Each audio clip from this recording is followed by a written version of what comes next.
we're going to talk about NBA most improved player candidates this year. Riv, you put out a tweet about it, so I thought it would be an interesting conversation. Now, just for conversation purposes, the MIP odds as it stands right now, according to FanDuel, Jalen Williams is number 1. Yep. Jalen Johnson is number 2. LaMelo Ball is 3rd.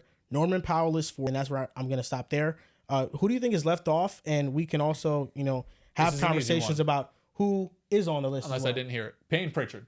Did I miss that? He was not listed. Payne Pritchard. If there's someone that was left off that list, he's going from averaging 10 points a game to 16 points a game. He's up to 67% true shooting. He's not only a candidate for most improved player, but he's a candidate for sixth man of the year. What he's been able to bring off the Celtics bench, being a spark plug, being a three-point shooter. He's getting down to the rim. He's going one-on-one with dudes. He's shooting over guys that are 6 inches taller than him. It's what Payne Pritchard's really been doing for the last year or so, but it's just taken to a whole nother level. Payne Pritchard, last 7 games, in 6 of them, he's had 16 points or more. What was the other game? Do you want to know the one game that he didn't have that many? He actually had 6. It was a game that I bet on him to have 16 points. That cracked me the hell up, honestly. But of all the players you listed, the guy who's made the biggest jump by far is Lamelo Ball. Lamelo Ball's averaging 30 points a game. It's his most efficient so far from both shooting from the field and from 3-point percentage. On top of it, the way that he's been aggressive and getting downhill, getting to the free throw line, he's been one of the better offensive engines this season.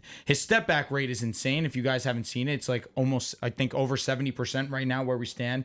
The step back threes. Step back threes, yes, 70%? Yes. I don't even think I'm exaggerating either, where my mind can be tricking me. I'm almost 100% positive it's in the 70s. He's been that effective from 3-point range on step backs. He's been sensational also as a playmaker. Just what he's meant to the Hornets. Of the top 3 that you listed, of J-Dub, of Jalen Johnson, and of LaMelo, so far this season, he's been the most improved. But why I can understand you have J-Dub and Jalen Johnson is LaMelo Ball was supposed to be this. Mm-hmm. We anticipated that. It's just injuries have kind of plagued his career so far. Last 2 seasons, hasn't played 40 games. But with Jalen Johnson, it's been a slow progression to start this season. Slow because, of course, it's kind of come like individually game by game because we're only 12, 13 games in. But the last 6, he's really found his offensive game, really become a lot more efficient. And then J-Dub, with the injury to Chet Holmgren, now he has been listed as a center because he just has to play that role right now. And we've seen him be more effective, more efficient on the offensive side, being more aggressive. That's really what has really boosted him there. That was my preseason pick, J-Dub, because I felt they would have the team success, plus he would have the counting stats. And honestly, it really isn't much improvement for me with J-Dub. Is that he's just going to get more opportunity. That's kind of where I don't look at him as my true MIP. Again, I see the jump that we've seen from LaMelo. I feel like of the 3, and with what he's done for that team and how efficient he is, I don't know if that'll be sustainable, truthfully. But of names that you listed, of course, to me, the one that sticks out the most is Christian Braun. And it's the most fun conversation because KCP leaves, goes to the Orlando Magic. He's been really struggling early on so far. Christian Braun, from last season to this season, though, he's gone from 7 points a game to 16 points a game. He's been one of their best defensive pieces, if not their best defensive piece. Him and Peyton Watson, what Peyton Watson has been as a shot blocker, obviously. But really, he has been the one that stood out to me, how efficient he's been from 3-point range to an unsustainable 50% from 3. He shot the 3-ball last year at 38%, but to have more attempts this year early on, which you know he was going to have more attempts with the subtraction of KCP. Christian Braun, for how successful they've been after the rough little patch that they had to start the season, he's been their second best player in my opinion for how consistent he's been night in, night out next to Nikola Jokic. So he's the one that I would give my flowers to the most. So yeah, I had a tweet. I had a couple good names on here. I called it the real MIP award vibes because I feel like we've lost the essence of the award. Like we're giving top 3 picks. Before the show started, you said Amen Thompson's going to win it next year. Yeah, but that was because we lost essence of the award. And plus his improvement, listen, brother, if he becomes a 36% 3-point shooter, dude, yes. That's a fucking lit improvement. You know, Riv, I do think you have a point because I think the NBA has lost the essence of what most improved player is. It used to go to a guy like Aaron Brooks. Now it goes to like a lottery stars that are meant to be stars. Like an all-star that takes an all-NBA jump. It is a noticeable jump, but I always kind of felt like this award was for like under the radar guys, like Laurie. Julius Randle taking an All NBA jump when he's just been like a starter. Laurie did as well. take the award from SGA though, deservedly He so. should have. Yeah, That's a real MIP jump. Like, you were a top lottery pick. You kind of lost your way under Chicago with Fred Hoiberg and stuff like that. Then you go to Cleveland. Now you're relegated to a role player spot. You go to Utah. You're a fucking all-star. Yeah, that's a legit jump. Like, What about Maxey last year? Tyree. I yes and no, because He wasn't a lottery pick. But that's why I say I think it was a good decision. And I thought Maxey was cool because, like, but I feel like you kind of like he always gave the saw vibe that you saw it and you felt it, and it was only a matter of time. I think it's a difference Kobe White between was my MIP. Call me by lit. And you cooked. Like, That was one of your best preseason predictions. That's why I think like guys like for me like I had Scottie Pippen Jr. on the list because I I feel like that. I mean, just name your list right now. Oh, These got are it. your real MIP. The real MIP award vibes this early for me. Scottie Pippen Jr. was up there. Grady Dick is up there. Norman Powell, Ivica Zubac. I hope I said it right. Dennis is up there. Bilal Coulibaly. And I want to give a shout out to some dude named Moose because he added a couple names that I thought were dope. Moose NBA? Yeah. Legend. He added Jaden Ivey, who's been playing really well to start the year. Dyson Daniels, of course. Ben Matherin, Santi Aldama, Tari Eason, and Christian Brown. Like, just dudes who are like, some dudes who are older that are getting a little bit more opportunity, and you can see they can put up the numbers.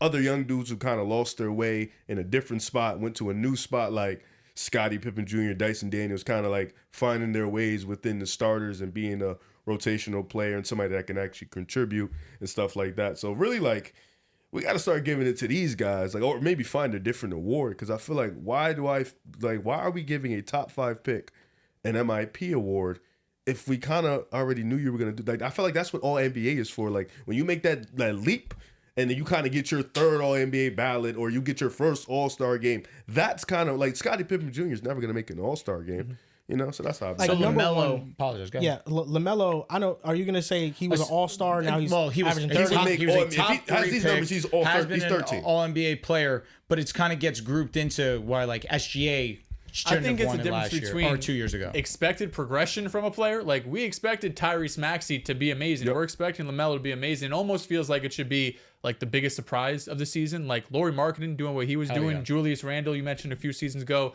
when he was with the Knicks. Like, that isn't exactly natural progression, right? But on the other hand, it's also like a guy like Dyson Daniels who, although he's still only in his 3rd year, it wasn't like just natural progression. Like, it feels like there was a bit of a dip in his value, or his value wasn't rising. Like, he's this young star coming up. Like, he needed a different scenario for him to like really break out into the player he is today, where he's averaging 3.5 steals and damn near a block a game and is on pace to double the deflections record. Like, he needed that new scenario for him to gain this value. So I feel like there's some situations where there's caveats, but for the most part, it's, if we expected this, I don't know if it's most improved. But if you surprised us, okay, I'll give it to you. So with that being said, we've been a podcast who've been very critical of Tyler Herro. Tyler Herro has been playing excellent amazing. basketball so far. He's been to the best start player in this the Heat. season. Yes. And that is 100% the truth. Averaging 25 a game, 50% from the field, 9 attempts a game from 3-point range. He's shooting 48%. He's been lights out offensively. And I say that where we've been low on him. And he's been around a 20-point per game scorer, but it seems as if he's really refined his offensive game so far this season. And with the Heat, obviously being an underwhelming team, Bam Adebayo being an underwhelming offensive player, Jimmy Butler already going through injuries, him being underwhelming himself, I feel as if, I know we were anticipating a progression in Tyler Herro. We actually were. We hadn't seen, well, after his rookie campaign. Well, I'm saying like now you. But that's why- So I wouldn't even be exactly. mad if he was in the MIP vibe, because we expect, like, we've kind of like have this thought. He's a 6th man. He's a spark plug. If he starts, he's gonna get you his nice 16 to 20 points per game. But we're not thinking all-star level, top Yes. end. But now you 25 a game. We We're looking thought at he you would like, fit in with Bam and Jimmy Butler. Now he's like, I am the best player on the team through Yep. 12, 13 games. And here's- that's how he's playing. Here's my problem with it. I'm okay if a player takes a noticeable jump and he goes from being a really good player to a great player, like Jalen Johnson, right? Last year he averaged like around 16 a game. If he takes a jump and he's averaging like 25, then you give have it to to take that into account. But my problem is that you look at all the players that are in the top of the MIP odds right now. Jalen Williams is averaging 21, 6, and 5. Yep. That's what he did last year. Agreed. And these numbers went up because Chet's injury. They only went up after Chet's injury, mind you. Jalen Johnson, 19, 10, and 5. He got better, but this is what he did last year. This is not much different. Lamelo Ball, 35 and 6. I think that's the most noticeable jump, and that's probably the one all-star that should get considered for MIP. A guy like Norman Powell encapsulates what MIP is about. 10,000%. You go from being like a 14, 15, 16 point per game guy, 6 man of the year, you're in your 30s. Now you're averaging 25 and keeping the Clippers afloat. Shit out there. That's a real MIP candidate. I look at Cade, he's averaging 24, 7, and 8.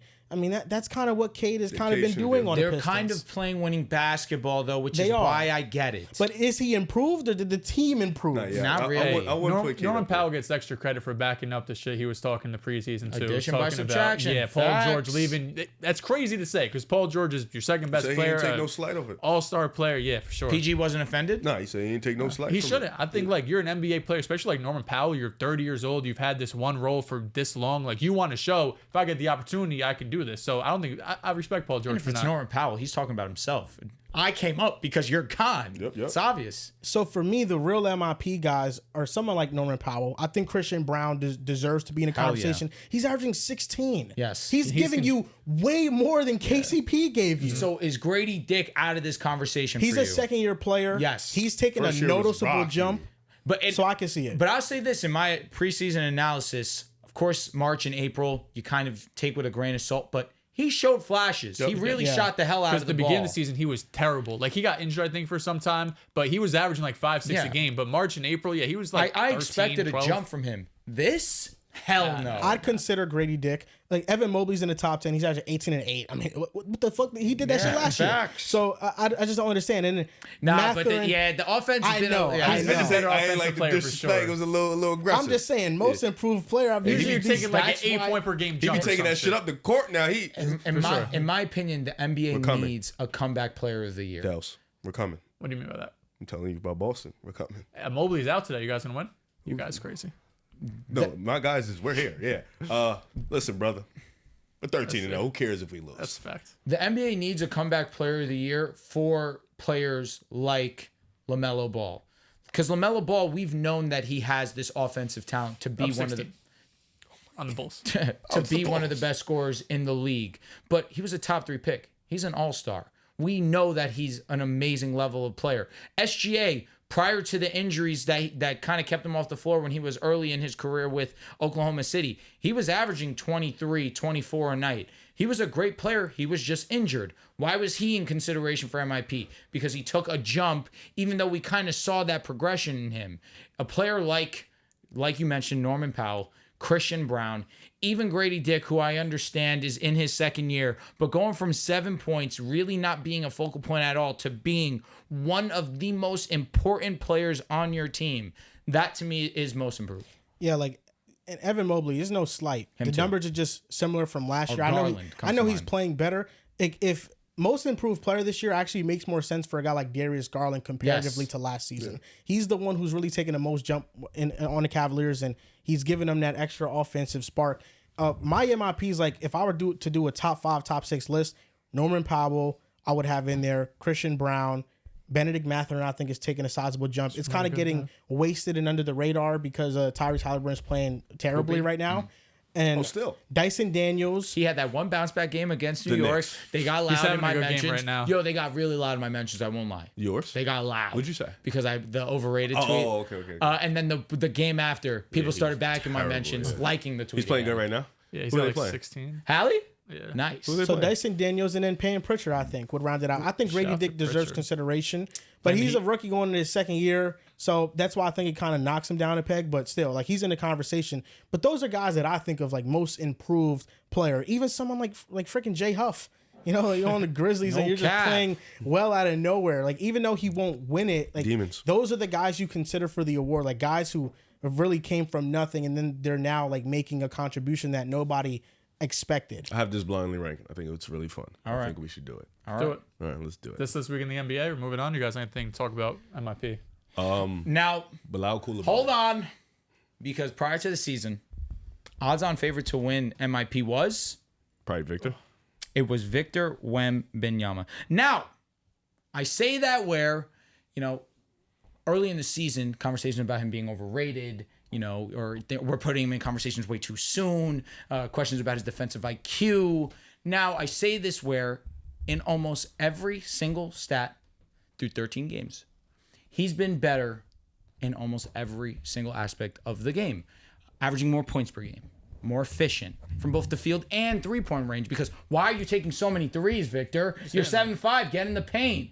Fair. But when you shoot the ball, especially the last 6 games, the way that Victor Wembanyama's been shooting the ball, you're allowed to do whatever the hell you want. And what makes you special is that you're able to do so. He's been the best shot blocker in the league, better than last year so far. The defensive rating is lower for the Spurs when he's on the court than it was last year. The offensive rating's higher this year than it was last year. Makes you think, maybe he is improved. Maybe he isn't overrated. He's amazing.